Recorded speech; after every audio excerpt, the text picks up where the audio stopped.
તહેવાર પહેલાં 15 દિવસનું સંપૂર્ણ ગ્લો અપ પ્લાન. તહેવાર આવે એટલે દરેકને એવું લાગે કે તહેવારના દિવસે જ ચહેરા પર તરત જ ગ્લો આવી જાય. પણ સાચું કહું તો સુંદર અને ફ્રેશ દેખાવા માટે છેલ્લી ઘડીએ વધારે પ્રોડક્ટ્સ લગાવવાની જરૂર નથી.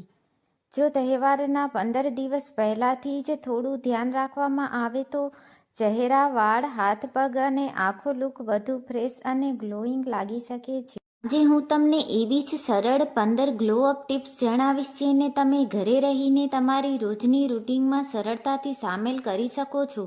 તો ચાલો શરૂ કરીએ. ચહેરાની સફાઈ પર ધ્યાન આપો. સૌથી પહેલાં તમારી સ્કિનને સાફ રાખવી જરૂરી છે.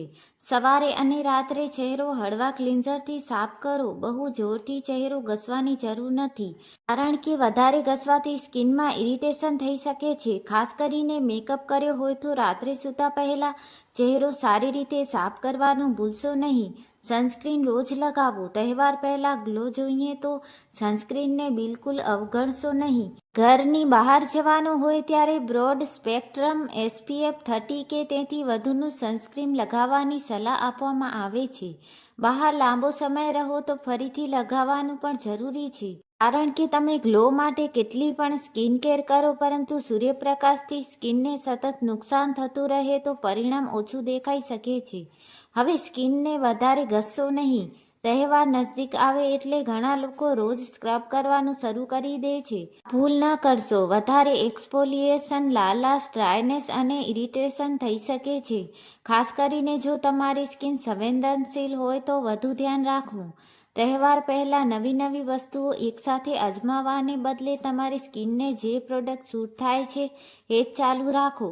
મોઇશ્ચરાઇઝર ભૂલશો નહીં. ગ્લો માટે માત્ર ફેસ વોશ અને સિરમ પૂરતું નથી. સ્કિનને યોગ્ય મોઇશ્ચર પણ જોઈએ. ચહેરો ધોયા પછી મોઇશ્ચરાઇઝર લગાવો. તમારી સ્કિન ઓઇલી હોય તો હળવું મોઇશ્ચરાઇઝર અને ડ્રાય હોય તો વધુ હાઇડ્રેટિંગ મોઇશ્ચરાઇઝર પસંદ કરી શકો છો.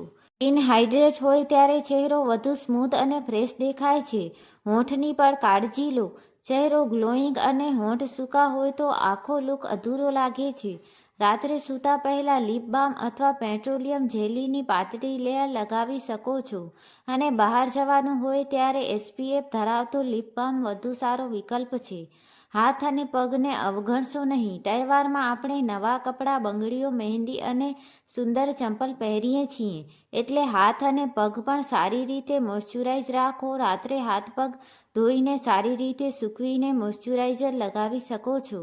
ખાસ કરીને એડી વધારે સૂકી હોય તો રાત્રે જાડું મોઇશ્ચરાઇઝર અથવા પેટ્રોલિયમ જેલી લગાવીને સૂઈ શકો છો. વાળ માટે હમણાંથી તૈયારી શરૂ કરો. તહેવારના એક દિવસ પહેલાં વાળ પર કંઈક નવું ટ્રાય કરવાને બદલે 10-15 દિવસ પહેલાંથી જ તમારી સામાન્ય હેર કેર રૂટીન સારી રીતે ફોલો કરો. વાળ ધોયાના દિવસે શેમ્પૂ કર્યા પછી કન્ડિશનર લગાવો અને જો તમને પહેલેથી કોઈ હેર ઓઇલ અથવા હેર માસ્ક સૂટ થાય છે તો તમારી સામાન્ય રૂટીન પ્રમાણે તેનો ઉપયોગ કરી શકો છો. તહેવારના થોડા દિવસ પહેલાં હેરકટ ન કરાવો. જો તહેવાર માટે ખાસ હેરસ્ટાઇલ કરવાનો પ્લાન હોય તો છેલ્લી ઘડીએ મોટો હેરકટ અથવા કોઈ નવી હેર ટ્રીટમેન્ટ કરાવવાનું ટાળો. કોઈ નવી વસ્તુથી વાળ તમારી અપેક્ષા પ્રમાણે ન રહે તો આખો લુક બગડી શકે છે. પહેલેથી જ જે હેરસ્ટાઇલ તમને સારી લાગે છે એ નક્કી કરી રાખો. આઈબ્રો અને ફેશિયલ હેરનું પ્લાનિંગ કરો. આઈબ્રો, અપર લિપ અથવા અન્ય ફેશિયલ હેર રિમૂવલ કરાવતા હો તો તહેવારની એકદમ છેલ્લી ઘડીએ ન કરાવો. તમારી સ્કિનને કેવી રીતે રિએક્ટ થાય છે તેના આધારે થોડો સમય પહેલાં કરાવવું વધુ આરામદાયક રહે છે. અને જો કોઈ નવી પદ્ધતિ પહેલીવાર ટ્રાય કરવાની હોય તો તહેવારના દિવસે નહીં, પહેલેથી ટ્રાય કરવી. નવું સ્કિન કેર પ્રોડક્ટ છેલ્લી ઘડીએ નહીં. આ સૌથી મહત્વની ટીપ છે. તહેવારના થોડા દિવસ પહેલાં કોઈ મિત્રની સલાહથી નવું સિરમ, નવી ક્રીમ અથવા નવી ફેસ માસ્ક શરૂ કરી દેવું યોગ્ય નથી. નવું પ્રોડક્ટ ક્યારેય સ્કિનમાં ઇરિટેશન અથવા એલર્જી કરી શકે છે. નવું પ્રોડક્ટ વાપરવું હોય તો પહેલાં નાની જગ્યાએ ટેસ્ટ કરીને જુઓ. ફેસ માસ્કમાં પણ ઓવર ન કરો. ફેસ માસ્ક એટલે જેટલી વાર લગાવો એટલો વધારે ગ્લો એવું નથી. તમારી સ્કિનને જરૂરિયાત પ્રમાણે હાઇડ્રેટિંગ અથવા યોગ્ય માસ્ક પસંદ કરો. એક સાથે ઘણા માસ્ક અને એક્સફોલિએટિંગ પ્રોડક્ટ્સ વાપરવાથી ફાયદા કરતાં ઇરિટેશન વધારે થઈ શકે છે. પાણી અને ઊંઘ પર ધ્યાન આપો. ગ્લો અપ માત્ર બહારથી લગાવવાની વસ્તુઓથી નથી થતું. રાત્રે પૂરતી ઊંઘ લેવાની કોશિશ કરો અને આખો દિવસ નિયમિત રીતે પાણી પીતા રહો. તહેવારની તૈયારીમાં ઘરનું કામ, શોપિંગ અને બીજા કામ વચ્ચે પોતાની ઊંઘ બગાડશો નહીં. તહેવારનો આઉટફિટ પહેલેથી નક્કી કરો. છેલ્લા દિવસે કપડાં શોધવા બેસશો તો સમય પણ જશે અને ટેન્શન પણ થશે. તહેવારના થોડા દિવસ પહેલાં જ નક્કી કરી લો કે કયો ડ્રેસ, કઈ જ્વેલરી, કયા ફૂટવેર અને કઈ હેરસ્ટાઇલ રાખવાની છે. આથી તહેવારના દિવસે તમારે ફક્ત તૈયાર થવાનું રહેશે. તહેવારના એક દિવસ પહેલાં સ્કિન સાથે શાંતિ રાખો. તહેવારના એક દિવસ પહેલાં કોઈ નવી વસ્તુ લગાવીને ચહેરા પર એક્સપેરિમેન્ટ ન કરો. સિમ્પલ ક્લિન્ઝિંગ, મોઇશ્ચરાઇઝિંગ અને તમારી નિયમિત સ્કિનકેર પૂરતી છે. સ્કિનકેરમાં વધારે વસ્તુઓ ઉમેરવાથી હંમેશા વધારે સારું પરિણામ મળે એવું નથી.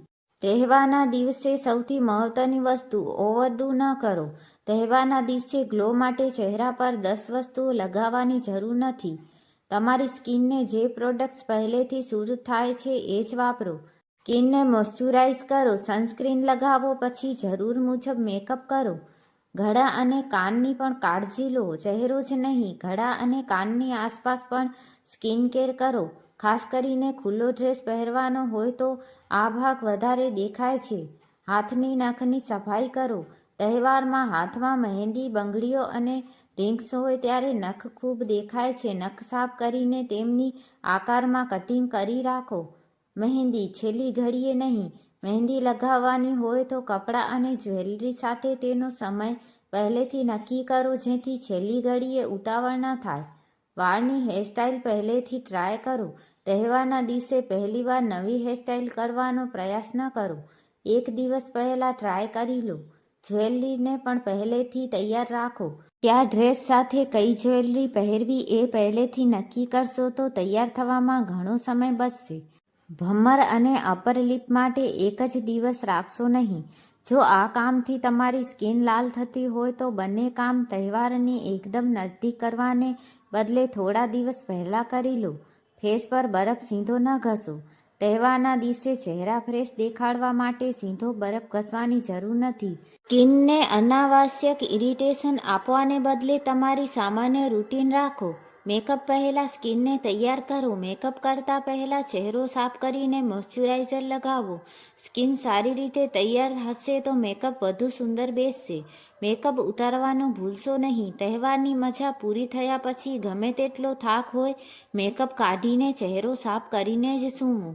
આખો દિવસ ભૂખ્યા ન રહો. તહેવારના દિવસે તૈયાર થવાની ઉતાવળમાં ખાવાનું છોડી ન દો.